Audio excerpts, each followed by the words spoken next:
সকলোকে নমস্কাৰ জনাই মোৰ এটি নতুন ভিডিঅ'লৈ আপোনালোকক স্বাগতম জনাইছোঁ। আজি মই কি খেতি কৰিবলৈ লৈছোঁ, কেনেকৈ কৰিছোঁ তাৰ বিষয়ে আপোনালোকক দেখাবলৈ লৈছোঁ।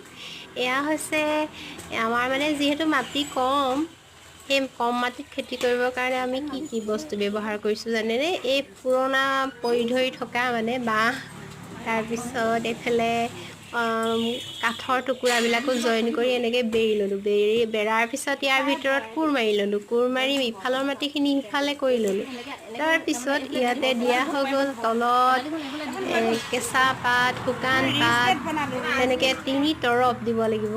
দিয়াৰ পিছত মাটি গোবৰ মিক্স কৰি এনেকৈ দি তাৰ ওপৰত এনেকৈ ধুনীয়াকৈ সমান কৰি আৰু তাৰপিছত ইয়াৰ ওপৰত গুটি, তাৰপিছত পুলি যিকোনো খেতি কৰি খাব পাৰে। আৰু যদি ভিডিঅ'টো ভাল লাগে লাইক কমেণ্ট শ্বেয়াৰ কৰিব।